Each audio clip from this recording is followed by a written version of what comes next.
Ya kan, dari tadi kita berbicara bergeni posisi, benar.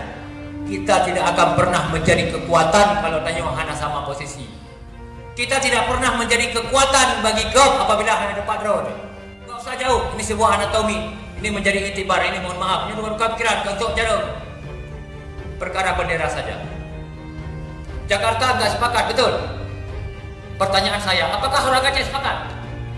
Nggak sepakat, apa juga kita salahkan orang? Pernahkah kita pelajari kenapa orang nggak sepakat dan kenapa kita harus sepakat? Memang tengok sepakat kemudian Bandung sepakat. Bahwa di Aceh banyak sekali siswa atau santri yang mondok. Mereka makan ikan masih terbatas. Maka saya berharap kepada dinas terkait, Dinas Perikanan Kabupaten, Provinsi, mari kita berpikir bagaimana anak-anak santri yang mondok mereka tiap hari bisa makan ikan. Caranya bagaimana? Kita masukkan program budidaya ikan, baik ikan air payau, ikan perikanan darat yang ada di pesantren-pesantren, sehingga insya Allah pesantren bisa makan ikan tiap hari. Ada tahu? Kalau kita ingin melahirkan pemimpin bangsa ke depan yang cerdas, maka mari kita berpikir, kita upayakan agar anak didik kita, masyarakat Aceh, anak muda Aceh, santri Aceh, siswa Aceh memiliki gizi yang kuat, gizi yang cukup, dan juga protein yang cukup. Sehingga insya Allah anak-anak Aceh menjadi anak-anak yang cerdas, anak-anak yang sehat dan santri. Dari data seharusnya dari 340.000. Ini baru keluar 88. Ini permasalahan kalau segini udah masuk kita Januari, masuk Februari kita baru 88. Masya Allah, negeri kita mau bawa kemana ini?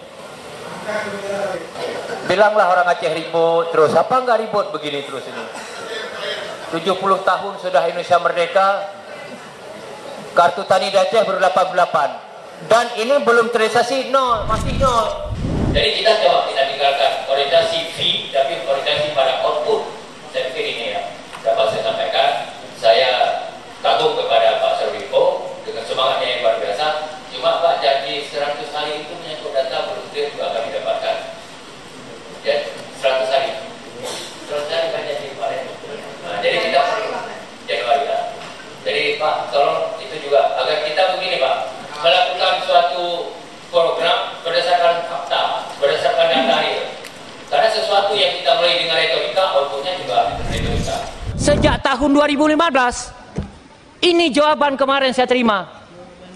Ini mohon maaf, tolong Bu, perjuangan kami orang Aceh dihargai juga.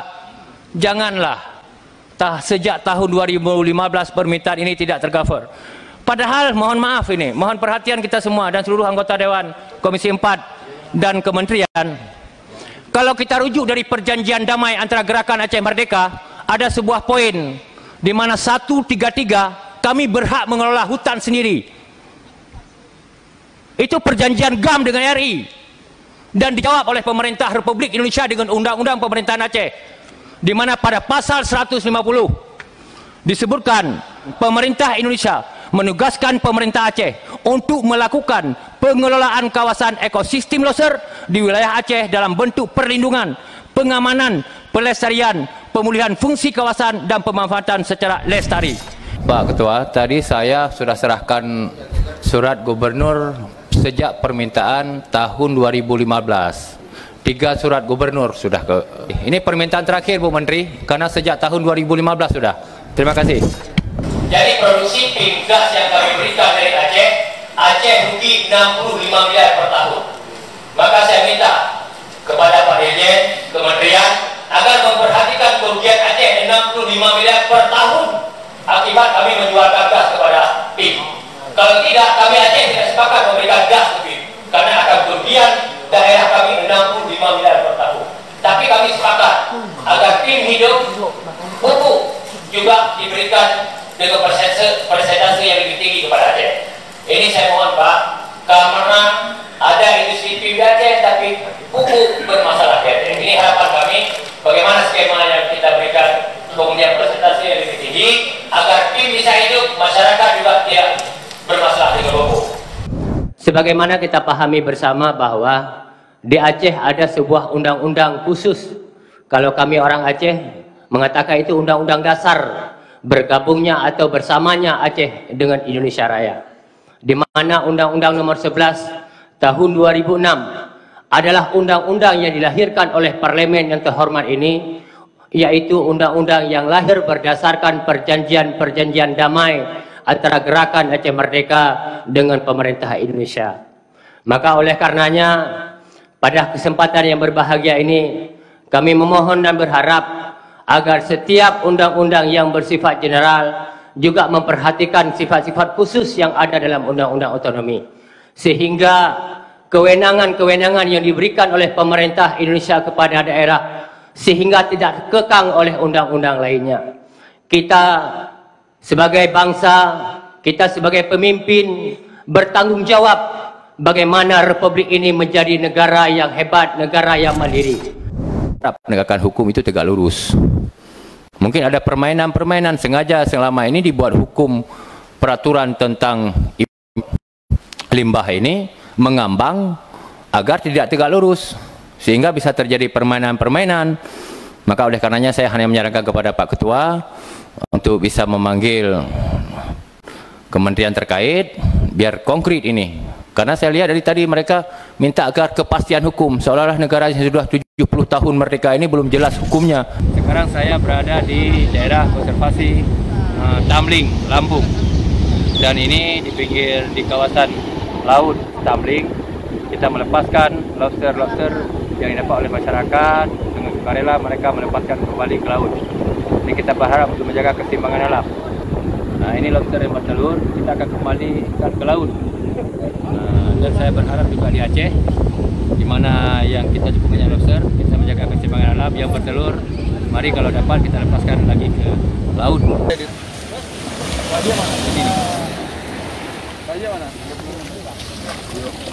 Oh, lupa. Lagi yang kecil. Saya tunggu sini, Pak. Hah? Ngebut.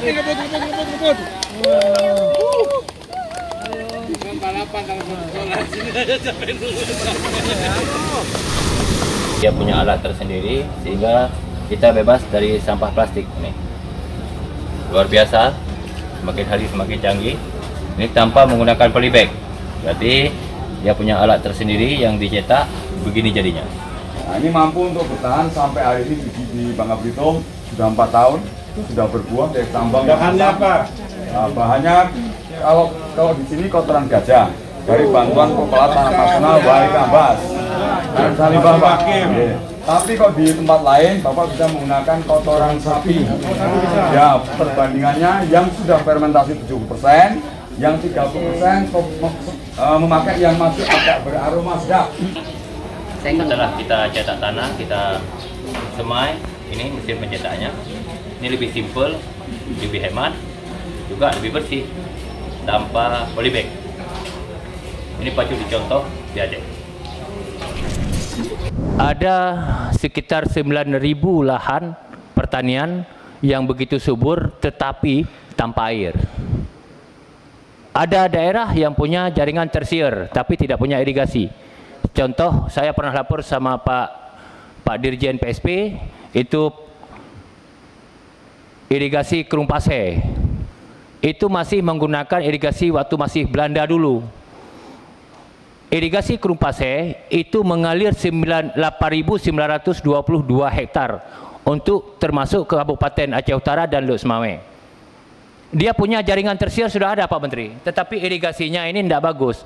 Maka saya berharap pada kesempatan ini mungkin Kementerian Pertanian berkoordinasi dengan PUPR agar, karena kalau irigasi nggak benar memang bukan pertanian, tetapi berefek kepada pertanian. Ini perlu dukungan kita semua, panitia anggaran juga mohon perhatian. Karena tanpa air sehebat apapun pupuk, sehebat apapun bibit nggak berfungsi, nggak bermanfaat.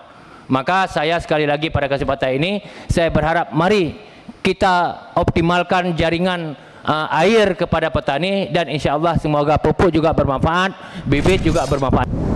Pasca damai Aceh dulu kita ada merekrut sekitar hampir 2.000 polhut di Aceh. Mungkin juga sama dengan di tempat lain. Dan baru-baru ini pada tahun anggaran 2019 di Aceh, pemerintah Aceh mencoba untuk memberikan senjata. Walaupun akhirnya banyak pertimbangan-pertimbangan lain tidak jadi diberikan. Tetapi yang ingin saya sampaikan pada kesempatan ini, keinginan pemerintah untuk memberikan senjata berarti ada tingkat kerawanan bagi kehidupan dia. Ada resiko yang dia hadapi sebagai polhut. Dan perlu juga kami sampaikan pada kesempatan ini, peran polhut di Aceh sangat signifikan. Di samping menjaga hutan tidak terbakar, juga mencegah illegal logging walaupun tidak hilang total. Perlu bantuan-bantuan. Tetapi ironisnya Bu Menteri, sampai hari ini sejak 2017, dari 2000 tersebut yang hanya diakui oleh negara untuk menjadi PNS hanya sekitar 200 sekian orang dan malah sebagian sudah pensiun. Maka ini perlu saya pikir kita menghargai juga jasa anak bangsa yang mengorbankan waktu, mengorbankan resikonya. Kita perlu bagaimana mereka juga kita angkat menjadi PNS. Ada satu kampung namanya Kampung Pande. Di situ situs para ulama. Tetapi di situ tempat buang sampah dan tinja. Tapi saya pikir kita di sini, saya berharap pada kesempatan ini kepada KRHK, saya minta secara khusus ini kita turun sekali biar kita konkret menyelesaikan masalah.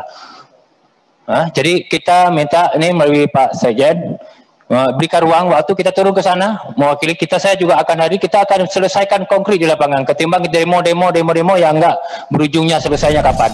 Coba kita berpikir ke depan, karena negeri ini bukan hanya untuk periode ke depan, tapi ada periode-periode berikutnya yang harus kita selesaikan. Alangkah baiknya saran saya, bisa enggak subsidi pupuk ini kita rubah skemanya menjadi subsidi pasca panen. Ini saran, mohon pengkajian kita bersama ini. Kalau enggak terus kita bermasalah dengan data. Belum lagi indikasi, ini yang saya dengar di lapangan, mohon maaf, bahwa kualitas pupuk bersubsidi itu berbeda. Ini indikasi ini juga, kita bayar harga pupuk ke perusahaan, tapi kualitas pupuknya berbeda. Ini kan kasihan masyarakat. Maka saya menyarankan, kita rubah daripada subsidi pupuk, kita subsidi harga. Mungkin kalau harga di negeri ini bisa kita kontrol dengan baik, masyarakat lebih semangat. Ini kamu tanam, kami semangatin, ini hebat, bagus. 2 tahun kemudian tak berbuah. Yang efek kami anggota dewan. Jadi kalau ingin membohongi masyarakat, jangan ajak kami kalau istilah Pak Suhadi. Jadi ini saya minta sekali lagi, karena bibit ini pengaruh sekali Pak. Karena mereka setelah kita berikan, mereka akan memberi pupuk, menanam, dan datang orang, ini bibit Pak Sudin kasih, hebat betul ini, durian musangking. 3 tahun, ternyata bukan durian musangking, musangkeng. Yang korban siapa? Pak Sudin. Begitu juga kami lainnya. Ini sekali lagi saya mohon sangat, mari kalau memang daripada kita menebar benih yang begitu banyak, bibit yang begitu banyak tanpa kualitas, bagus kita berikan kualitas walaupun sedikit. Yang penting jujur, saya sebagai wakil rakyat Aceh di parlemen, di DPRI Komisi 4 yang membidangi pertanian, saya yang paling berharap masyarakat mau bekerja. Masalah bibit, insya Allah pemerintah sediakan itu. Baik. Jadi apalagi ada ini swadaya masyarakat sendiri, kalau ini bisa maksimal, mana kelompok tersebut, ajukan ke kami, insya Allah kita akan bantu. Informasi kami dapatkan luas area di sini 15 hektar, Pak Ketua. Ini yang ada bibit cuma 7 hektar. Kedepannya bagaimana? Nggak apa-apa, bibit, pemerintah sedia bibit. Insya Allah pemerintah sediakan bibit. Jangan terpengaruh dengan corona. Di sawah, di kebun, di laut, nggak ada corona itu. Insya Allah, ajukan nanti kasih sama Panglima.